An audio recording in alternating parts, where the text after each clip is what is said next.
నమస్కారం మేడం. నమస్తే అండి. జగన్మోహన్ రెడ్డి గారు తన హయాంలో 5 సంవత్సరాల్లో ఒక్కసారి పెట్టారండి కలెక్టర్ మీటింగ్ అటండి. వీళ్ళు ఇది రెండోసారి అటండి. అప్పుడే మాది కూటమి ప్రభుత్వం ఆంధ్రప్రదేశ్లో. దాంట్లో పవన్ కళ్యాణ్ గారు మాట్లాడారు, అలాగే చంద్రబాబు నాయుడు గారు, లోకేష్ గారు మాట్లాడారు. ఇవన్నీ చూస్తుంటే మీకు ఏమనిపిస్తుంది మేడం? అంటే అసలు ఎలా ఉండాలి ఒక ప్రభుత్వం, ప్రజల్ని ఎలా పరిపాలించాలి, అంటే అడ్మినిస్ట్రేషన్ ఎలా ఉండాలి, ఇవన్నీ కూడా మన కళ్ళ ముందు కనిపిస్తున్నాయి. అంటే 95 నుంచి మనం చంద్రబాబు నాయుడు గారిని చూసాం. అంటే ఆయన ఎట్లా పనిచేస్తారు, హీఈస్ ఎ CEO. అది ఎప్పుడు ఆయనకు ఉండే పేరు అది. ఆయన ఒక ముఖ్యమంత్రిగా కంటే కూడా ఒక అడ్మినిస్ట్రేటివ్ ఇదిగా ఆయన చాలా బాగా పనిచేస్తారు. కాబట్టి ఇవాళ నిన్న కలెక్టర్స్ మీటింగ్ ఏదైతే జరిగిందో, కలెక్టర్స్కి ఒక బ్లో అది. ఎందుకంటే ఇప్పుడు వాళ్ళు మళ్ళా ఒక 5 ఏళ్ళు ఒక సేవకులుగా ఉండి, ఇప్పుడు మళ్ళీ కాదు మేము IASలో IPSలో మాకు పవర్ ఉంది అని ఒక గుర్తు చేసుకుంటున్నారు. అంటే అది కూటమి ప్రభుత్వం తరఫున మీరు చెప్పినట్టుగా చంద్రబాబు నాయుడు గారు కావచ్చు, పవన్ కళ్యాణ్ కావచ్చు, లోకేష్ కావచ్చు, వాళ్ళకి గుర్తు చేస్తున్నారు. అంటే మీరు మర్చిపోకండి సుమా, మీరు ఎవరికి సేవకులు కాదు, మీరు ఎవరి కాళ్ళ కింద పనిచేయక్కర్లేదు, ఎవరి కాళ్ళ మీద పడక్కర్లేదు. ఒక 5 ఏళ్ళు మిమ్మల్ని మీరు మర్చిపోయి మీరు ఒక ప్రభుత్వానికి కాకుండా ఒక పార్టీకి పనిచేశారు, ఒక జగన్మోహన్ రెడ్డి అనే వ్యక్తికి పనిచేశారు మీరు. వాళ్ళకి అదే కదా IAS అనే ఒక పేరు వచ్చింది అని కూడా మనం గతంలో చెప్పుకున్నాం. కాబట్టి మీరు కాదు, అసలు ఒక IAS ఆఫీసర్ ఎలా ఉండాలండి, ఒక కలెక్టర్కి ఎన్ని పవర్స్ ఉంటాయండి. ఒక నిజంగా చెప్పాలంటే మనం చూస్తే అర్థమవుతుంది. నిజంగా ఒక IAS కష్టపడి పైకి వచ్చిన వాడు అసలు ఎంత పవర్ ఉంటుందండి వాళ్ళకి. ఎట్ ద సేమ్ టైం చాలా నమ్రతగా కూడా ఉంటారు వాళ్ళు. అసలు వాళ్ళు మాట్లాడే విధానం ఎంత అద్భుతంగా ఉంటుందో. నిజమైన IASలతో మనం చూస్తే కనుక అయితే, అంటే వాళ్ళతో కొంచెం ఇంటరాక్ట్ అయితే the way they will talk అనేది అసలు ఎంత మేధ ఉంటుంది వాళ్ళకి. అంటే అన్ని అవగాహన చేసుకున్నాక పొజిషన్స్కి వస్తారు కదండి. మనం PVRK ప్రసాద్ గారు లాంటి వాళ్ళని చూసాం, ప్రసాద్ గారు లాంటి వాళ్ళని చూసాం, ఎంతోమంది IASని మనం చూసాం. సో ఎక్కడ చూసినా, ఈవెన్ నేను చెన్నైలో కూడా చాలా అద్భుతమైన IAS ఆఫీసర్ని చూసాను, ఈవెన్ కేరళలో నేను చూసాను. కొత్తగా SR శంకరన్ చాలా ఫేమస్ IAS ఆఫీసర్, ఆయన ఒక పెద్ద ఆదర్శం ఉంటుంది. ఆదర్శం. కృష్ణతేజ మన తెలుగు పిల్లాడు, పవన్ కళ్యాణ్ ఏరికోరి తెచ్చుకున్నాడు కేరళ నుంచి. సో అంటే వాళ్ళ ఆ పదవికి వాళ్ళు ఒక వన్నె చేకూరుస్తారు. అది లేకుండా పోయింది. కాబట్టి ఈ రోజు ఎందుకు పెట్టాల్సి వస్తుందంటే, అసలు గత ప్రభుత్వంలో అసలు ప్రభుత్వం పనిచేయలేదు, అసలు మంత్రులకు ఎవరికి కూడా వాళ్ళ శాఖలు తెలియదు, ఎవరు ఎందుకు పనిచేస్తున్నారో ఎవరికి తెలియదు. అటువంటి నేపథ్యం నుంచి ఈ రోజు కలెక్టర్ల సమావేశం జరిగింది. నిన్న పవన్ కళ్యాణ్ చాలా అద్భుతంగా మాట్లాడారు, విన్నారో లేదు, చాలా చక్కగా మాట్లాడారు. చాలా అంటే ఒక ఏమనాలి, ప్రజల్లో తిరుగుబాటు వస్తుంది. నేను విన్నది మంచి పాయింట్, నాకు అర్థమైంది. మీరు కానీ సరిగ్గా చేయకపోతే ప్రజల్లో తిరుగుబాటు వస్తుంది. ప్రజల్లో తిరుగుబాటు సరే, అసలు మీరు ఎందుకు తిరగబడలేదని అడిగాడు ఆయన. మీరు గత ప్రభుత్వంలో ఎందుకు తిరగబడలేదు, మీరు IAS IPS అయ్యుండి మీరు ఎందుకు నోరు మూసుకుని ఉన్నారు, మీరెందుకు జగన్మోహన్ రెడ్డి కొమ్ము కాసారని అడిగాడు ఆయన. ఆయన నిలదీశాడు నిన్న. మీరు ఇలాగే ఉంటే, మీరు పని చేయకపోతే ప్రజల్లో తిరుగుబాటు వస్తుంది, మీరు మీ పని సక్రమంగా చెయ్యండి. నేను ఏదో అడిగితే ఒక ఆవిడ ఏదో సమాధానం చెప్తే నేను అడిగింది ఏంటి, మీరు చెప్పింది ఏంటి అన్నాడు. నేను మాట్లాడిన విధానం చూస్తే కనుక అయితే ఒక ఆవేశం ఉంది, ఒక ఆలోచన ఉంది అతనిలో. ఈవెన్ చంద్రబాబు నాయుడు అందుకే కదా యాక్సెప్ట్ చేశాడు. అంటే చంద్రబాబు నాయుడు గారి బాణిని ఈయన వాణిలో వినిపించాడని నాకు అనిపించింది. అంతే కదండి. అంటే చంద్రబాబు నాయుడు ఎంత ఫ్రీ హ్యాండ్ ఇచ్చాడు పవన్ కళ్యాణ్కి ఒక ఉప ముఖ్యమంత్రిగా, ఇది చాలా ముఖ్యం. ఇక్కడ ఇంకొక పాయింట్ నేను చెప్పదలుచుకున్నాను. ఇప్పుడు పవన్ కళ్యాణ్ ఆలోచించాల్సింది ఏంటంటే, కేంద్రానికి వెళ్దాము, కేంద్రంలో మంత్రి పదవి తీసుకుందాము, అలాంటి ఆలోచనలు చేయకూడదండి. ఎందుకంటే అది ఇంపార్టెంట్ కాదు. ఎప్పుడూ కూడా మనకి మర్యాద ఇచ్చినప్పుడు మర్యాద నిలుపుకుంటాం మనం, కానీ మనం అక్కడికి వెళ్తే మనం లోకం అయిపోతాం. చంద్రబాబు నాయుడుకి ఆఫర్ వచ్చినప్పుడు ఆయన తీసుకోవాలా.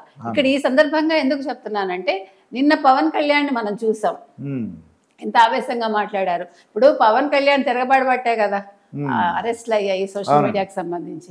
సో ఇప్పుడు చంద్రబాబు నాయుడు గారి నేచర్ ఏంటంటే, ఆయన కొంచెం మెత్తగా వ్యవహరిస్తారు. సో అలాంటి వాళ్ళకి ఇట్లాంటి వ్యక్తి పక్కన ఉండాలి. ఇప్పుడు మీరు పని చేస్తారండి, కానీ పని చేయటం సరిపోదు, దండించటం కావాలి అన్నప్పుడు పక్కన ఒకళ్ళు ఉండాలి. అప్పుడు మీరు ఆ పనిని అమలు చేస్తారు. సో ఇప్పుడు వీళ్ళిద్దరి కాంబినేషన్ చాలా బాగుంది. కాబట్టి ఇప్పుడు పవన్ కళ్యాణ్ జనసేనను బలోపేతం చేసుకుని అతని ఫ్యూచర్ ఏంటి అతనికి తెలుసు, భవిష్యత్తులో అవ్వాలనుకుంటున్నారు అనేది.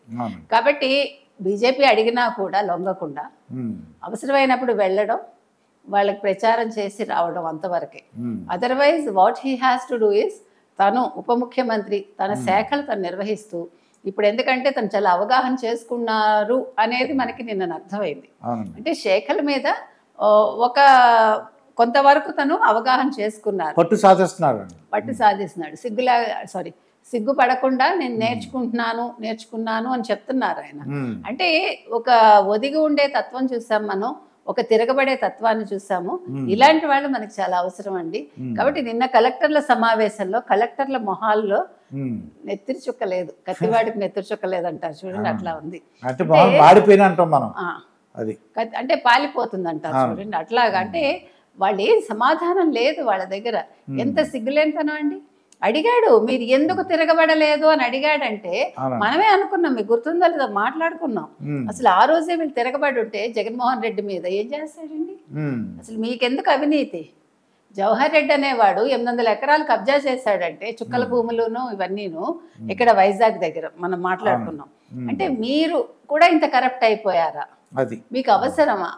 మీరు ఇంత కష్టపడి నేను అడిగాడు, మీరు ముస్సోనిలో ట్రైనింగ్ తీసుకుని వచ్చి మీరు ఏం చేస్తున్నారు? మీరందరూ ఎంత గొప్ప వ్యక్తులు, మీరెందుకు మిమ్మల్ని మీరు మర్చిపోయారు అని అడిగాడు కదా. అంటే ఇప్పుడు మన శక్తి ఏంటో మనకు తెలవాలి కదండి. మన ఎవరికి కూడా బానిసలమని కాదు కదా.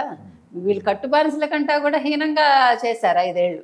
ఇప్పుడు జగన్మోహన్ రెడ్డి బుద్ధి లేకపోతే వీళ్ళకైనా ఉండాలిగా, ధైర్యంగా చెప్పగలిగి ఉండాలి. అంటే ఈ పాలసీ అన్నారు, ఇది రాంగ్ అండి, ఇది వద్దండి అని చెప్పాలి. మరి ఇంకెందుకండి వాళ్ళ పైన బ్యూరోక్రాట్స్ ఉండేది ఎందుకు? ఇప్పుడు అడ్మినిస్ట్రేషన్ అనేది లేకపోతే ఒక రాష్ట్రం ఎట్లా అభివృద్ధిలోకి వెళ్తుంది? అడ్మినిస్ట్రేషన్ చాలా ముఖ్యం కదండి. ఏదో కలర్స్ ఏమని అన్నారు, ఇబ్బంది పడతాం చెప్తే ఇప్పుడు డబ్బులు మిగులుతాయి కదా, ఎవరి సొమ్ము అది? మీది నాది ట్యాక్సులు అండి అవి. ప్రజల ట్యాక్సులు మీరు రంగులేసుకున్నారు, ప్రజల ట్యాక్సులు మీరు అక్కడ ఆ రాళ్ళు ఏంటది అక్కడ భూమికి సర్వే రాళ్ళు. మళ్ళీ ఇప్పుడు మీకు తెలుసా సర్వే రాళ్ళు మీద మొహం పగలగొట్టించడానికి జగన్మోహన్ రెడ్డిది నిన్న 30 కోట్ల 40 కోట్ల ఈ ప్రభుత్వం విడుదల చేయాల్సి వచ్చింది. మీకు తెలుసా? నేను 40 కోట్ల ఎంత నిన్న విడుదల చేసింది, దానికి అవి పగలు కొట్టించడానికి 300 కోట్లు అవుతుంది. వాడు తగలేసిన 700 కోట్లు కాకుండా ఇంకో 300 కోట్లు. అంటే ఇవన్నీ కూడా ఎవరి వల్ల జరిగాయి? మీరు ఐఏఎస్లు ఉండబట్టే కదా. సర్వే రాళ్ళు కావచ్చు, తర్వాత ఆధార్ పాస్ పుస్తకాల మీద జగన్మోహన్ రెడ్డి ఫోటో కావచ్చు, మీరు చెప్పినట్టు రంగులు కావచ్చు, ఇట్లా ఏది తీసుకున్నా ఇప్పుడు గుడ్లు ఇట్లా వాటి మీద మొహాలు ఎవరిది? జగన్మోహన్ రెడ్డి మొహం గుడ్డు మీద, మీకు గుర్తుందో లేదో. ఆ తర్వాత చిక్కీల మీద ఇతని మొహం. మరి ప్రింటింగ్ అంతా ఎంత కాస్ట్ అవుతుందండి? ఇదంతా ఎవడు కంట్రోల్ చేయాలి? ఒక ఐఏఎస్ ఆఫీసరే కదా. తర్వాత ఐపీఎస్లు అనేవాళ్ళు ఎలా పనిచేశారు, ఒక ఇంటెలిజెన్స్ శాఖ అనేది ఎట్లా పనిచేసింది, ఒక జత్వానీ కోసం కిడ్నాప్ చేయటం కోసం ఒక ఇంటెలిజెన్స్ చీఫ్ వెళ్తాడా, ఒక డీజీపీ వెళ్తాడా? అంటే వ్యవస్థ ఇంతలా భ్రష్టు పట్టింది. అసలు ఒక అమ్మాయిని తీసుకుని వచ్చి మీరు ఒక గెస్ట్ హౌస్ లో పెట్టి 18 రోజులు ఆ పిల్లని హెరాస్ చేసి what sort of people you are? అసలు మీరు ఇంకా ఆ పదవుల్లో ఉండడానికి సిగ్గుపడాలి వీళ్ళందరూ. కాబట్టి ఇప్పుడు చెప్పొచ్చేది ఏంటంటేనండి, నిన్న పవన్ కళ్యాణ్ లో మనం ఆవేశం చూసాము, ఒక అంటే ఆలోచన చూసాము. తర్వాత అంటే మీరు ప్రశ్నించండి, ప్రశ్నించే ధోరణిని అలవాటు చేసుకోండి అని ఆయన చెప్పాడు. చంద్రబాబు నాయుడు గారు కూడా చాలా ఉత్సాహంగా పాల్గొన్నారు. Lokesh of course he's also improved a lot and అతను చాలా బాగా మాట్లాడుతున్నారు. అంటే ఒక కలయిక అనేది, ముగ్గురు కలయిక అనేది చాలా బాగుందండి. కూటమి అనేది చాలా అద్భుతంగా పనిచేస్తోంది అనేది. కాకపోతే వెంటనే దేనికి ఫలితాలు వచ్చేవండి ఒక రోజులో. ఒక తగలేయటం చాలా ఈజీ, ఒక వ్యవస్థని భ్రష్టు పట్టించడం చాలా ఈజీ, కానీ మళ్ళీ ఘాట్లో పెట్టడం అనేది చాలా కష్టం. కాబట్టి ఇట్ విల్ టేక్ టైం. ఇంకోటి ఏంటంటే పవన్ కళ్యాణ్ గొప్పతనం ఏంటంటే 2029లో కూడా మేము కలిసే పోటీ చేస్తున్న ఒక సిగ్నల్ ఇచ్చారండి. 10 ఏళ్ళు ఈయనే ముఖ్యమంత్రిగా ఉండాలి అనేసరికే వాళ్ళ గుండెల్లో రాయపడింది జగన్మోహన్ రెడ్డికి. ఇప్పుడు సిగ్గు లేకుండా పాదయాత్ర, ఇప్పుడు సిగ్గు లేకుండా ఇప్పుడు వెళ్తాట కదండి, 3 చెప్పాడు నేను జగన్మోహన్ రెడ్డి. అంటే బియ్యం కోసం ఒకటి, ఇంకేవేవో చెప్పాడు. నువ్వు ఉండగా ఏం చేసావో ముందు చెప్పని ప్రజలు అంటున్నారు. అది ఇదండి దుర్గా వడ్లమాన్ గారితో జరిగిన ఒక అంశం. మరొక అంశంతో మీ ముందుంటాను. మీ మాస్టర్ దుర్గా ప్రసాద్. నమస్కారం.